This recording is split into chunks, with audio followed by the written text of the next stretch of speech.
So it is Friday night, and I haven't said this in a while, but I'm waiting for my steak to rest. I wanted something delicious today, and I've had this wine I think a couple times, and it's Obsidian's, and not just their normal, this is their suitcase clones. This is a 2019. If I'm not mistaken, this had something to do with them taking a cutting from France. So if you take a piece of a vine and plant it in the ground, it will grow, and smuggled in a suitcase. Only 13 barrels made, so very low production Cabernet that last time I had was phenomenal.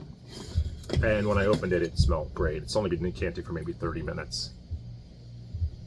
And really, I like these decanters that are flat. It really allows more oxygen to get to the wine quicker. I only poured half. Yeah, it smells like blackberry pie. Cassis, sweet basil. Yeah, it smells like it's going to be delicious. It smells even like there's a Luxardo cherry aroma. So instead of a maraschino cherry for, you know, that cheap cherry, really red, bright red, there's Luxardo. It's like a darker, deeper, black cherry-ish red that goes way better in cocktails. I even discovered these Bordeaux cherries that are similar to Luxardo, but a little bit different. Both being great for cocktails where maraschino cherries are really just pretty terrible. Has a little bit of that Luxardo smell, which is pretty cool. The other one I want to talk about is just this giant Magnum of Bernardus 2014 Chardonnay, Monterey County. I bought it because it is an older Chard, and the price is absolutely right. I think this thing costs like cost me 25 bucks for a Magnum. That's $12 a bottle for a 2014 Chardonnay. It is it's got the age on it. It's not all butterscotch. It's more like a touch of butterscotch thrown on top of butter and popcorn. It's kind of in that. I know that probably sounds crazy, but that's where that wine is. It's definitely developing. I bought a bunch more, very inexpensive.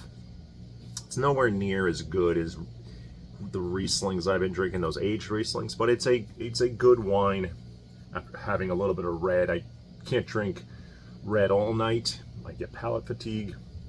Tannins really tire out my tongue. I need some kind of acidity. Now that might not really be the right acidity. I kind of really want to go to a Riesling after having big heavy reds with that acidity, or a high acid white. This isn't super high acid, it's more like medium acid. Regardless, that was something else I have been drinking.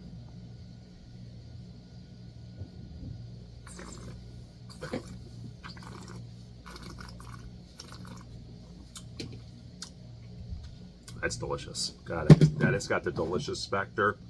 It's luscious, it's juicy. 14.9, I could tell. Big wine, very big. This is steak wine.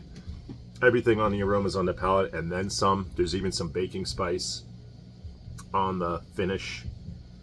Really long finish. Tannins are pretty integrated. It's not like a harsh, bitter tannin. Delicious wine. I still taste it.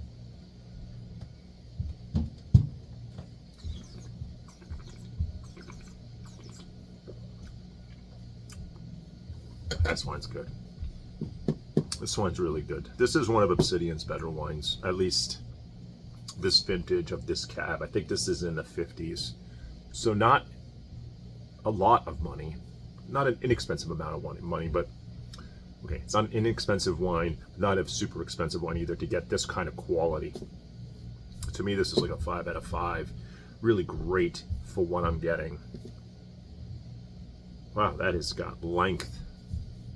Part of that length might be a little bit of the alcohol, but the alcohol is, I could taste that it was there because there's like there's power, but it's not alcoholic, but I can tell.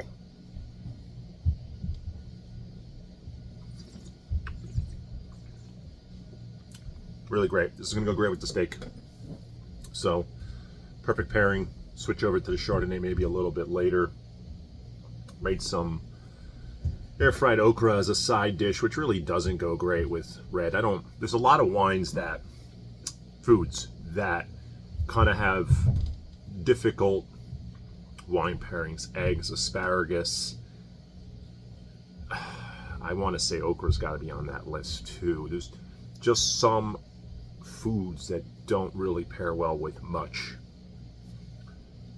And in those cases, I believe reds are absolutely out, and it's all some type of white, maybe a high acid neutral white that doesn't get killed by the wine.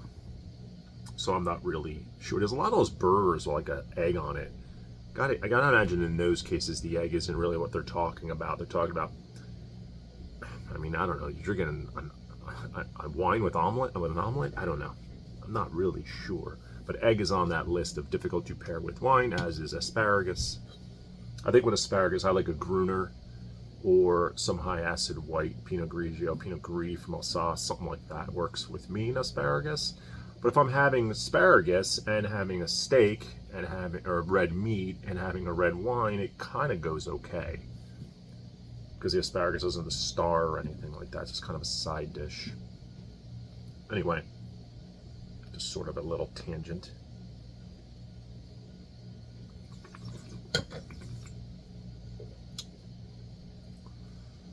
Not much else to say. I found a store, Laurenti Wines, that has a Montepulciano d'Abruzzo, which I love. So Montepulciano d'Abruzzo from the Abruzzo region. Montepulciano is the grape, bigger red wine. And the one everybody knows is one with the little stick on it. I think that one's okay for the price. There's really nothing wrong with it. It's bought a lot because of the bottle, not really about what's in the decoration on the bottle and the label, not really what's in the bottle, the wine, the juice. This wine I'm talking about is called Marina's Vedic, and when I first tried it, it was $20, and it was fantastic. Oh, I loved it. Then it went up to about $30. I just found it on sale at a store for $20 from $30. Probably because people aren't really buying it. So I think I'm gonna go make a trip and buy probably 6. I liked it that much that I'm confident that it'll still be good, even with vintage variation. Because I had it over numerous vintages and had no issue with it. So if something is on my radar, it's that wine at that price point. I did get the 2018 Ramirez de Piscina Rioja Reserva. The 2017 was amazing. We'll see how the 18 is. I hope it's as good, but I've had other Ramirez de Piscinas in the past of that same bottle, the Rioja Reserva, that were not nearly as good as that 17 vintage. 17 vintage is not an amazing vintage in Rioja, so who the heck knows? Just happened that they made a great wine. Whatever they did that year, boom, it worked. It worked. Maybe they didn't make a Grand Reserva that year. Oh, it wouldn't have been out yet. Never mind. I don't think the Grand Reservas come out till far later. Well, I'm going to enjoy this wine, have a little shard later. If I get those Marina's Vedics, I definitely will be doing a video about them, especially after I taste one, and the Ramirez 2018. So I do want to see how those two wines are doing. There's always that. People want to know what wine under 20 bucks is worth drinking, and I think those two are it. At least the 2017 was. Will this Marina's Vedic be it? I don't know, but if it is, I certainly will be letting people know. It is way more difficult to find than the Ramirez de la Piscina, unfortunately. I still believe there's a lot of Bordeaux from Castillon and other areas, smaller villages in Bordeaux, regions in Bordeaux, that make great wine at great prices, better than Napa does at the same prices. So there's absolutely that. And I just don't know enough about them, or can get enough of those to sort of say, okay, go find this wine or that wine when it's Bordeaux, because there's also so many. There's a plethora, and the names, you just get them all confused at times. So I used to have this, there was a Chateau Mango Quintessence. Gosh, it was like 20 bucks. I think 25. That wine was awesome. I think I did 2005 of it, and I bought like 2 cases, ripped through it. Great wine, easy to drink, but quality for the money. So this video's gone on far too long. My steak's ready to be eaten. Have a good night.